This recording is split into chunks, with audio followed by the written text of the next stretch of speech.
Hello दोस्तों, कैसे हैं आप सब। आशा है सब स्वस्थ होंगे और मस्त होंगे। तो मैं भी एकदम बढ़िया हूँ। और आज मैं बहुत दिनों के बाद ब्लॉग बना रही हूँ। थोड़ा जुकाम उखाम हो गया था। तो आज मैं अपने उत्तराखंड के बारे में कुछ बताऊंगी कि हमारे उत्तराखंड को देवभूमि ही क्यों कहा जाता है। देवभूमि उत्तराखंड। तो उत्तराखंड को देवभूमि इसलिए कहा जाता है कि यहाँ कई पवित्र हिंदू मंदिर और तीर्थ स्थलों जैसे बद्रीनाथ और केदारनाथ का घर है।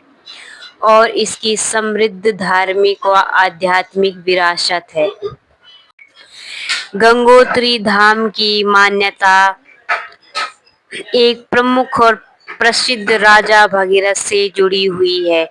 कहा जाता है कि राजा सगर के 60,000 पुत्र एक बार अपने पूर्वजों की आत्मा की मुक्ति के लिए यज्ञ कर रहे थे, लेकिन यज्ञ का घोड़ा कहीं खो गया।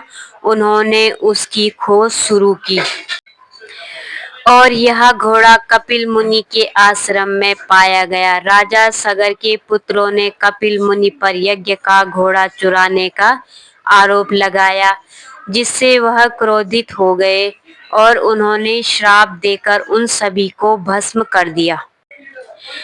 इन सभी की आत्माएं प्रेत योनि में भटकने लगी। राजा सगर के वंशज भगीरथी ने अपने पूर्वजों की मुक्ति के लिए घोर तपस्या की। उन्होंने हजारों वर्षों तक भगवान ब्रह्मा की आराधना की।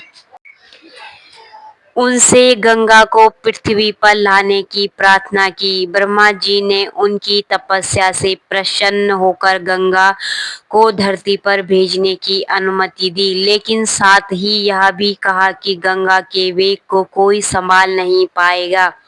तब भागीरथी ने भगवान शिव की आराधना की और शिव जी ने गंगा को अपनी जटाओं में समेट कर उसका वेग कम किया। इसके बाद गंगा 7 धाराओं में विभाजित होकर धरती पर उतरी। गंगोत्री वही स्थान है जहाँ से गंगा धरती पर अवतरित हुई। देवी गंगा ने राजा सगर के पुत्रों की राख को छूते ही उन्हें मुक्ति प्रदान की और सभी सभी को स्वर्ग की प्राप्ति हुई। तभी से गंगा को मोक्षदायिनी और पापों को हरने वाली कहा जाता है। गंगोत्री केवल एक नदी का उद्गम स्थल नहीं, बल्कि आध्यात्मिक और धार्मिक दृष्टि से यह अत्यंत पवित्र स्थान है। यहाँ आकर श्रद्धालु गंगा स्नान करते हैं और अपने पापों से मुक्ति की कामना करते हैं। मान्यता है कि गंगोत्री में गंगा स्नान करने से जन्म जन्मांतरण के पाप धुल जाते हैं और आत्मा को शांति प्रदान मिलती है। गंगोत्री मंदिर का निर्माण 18वीं शताब्दी में गढ़वाल के एक गोरखा सेनापति अमर सिंह थापा ने करवाया था। यह मंदिर सफेद पत्थरों से बना है। हर साल अक्टूबर के बीच ही खुला रहता है।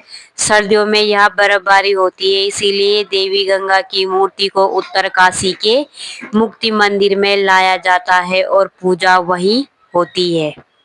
आज का वीडियो अगर मेरा आपको पसंद आए तो लाइक करना, सब्सक्राइब करना और कमेंट जरूर करना। जय देवभूमि उत्तराखंड।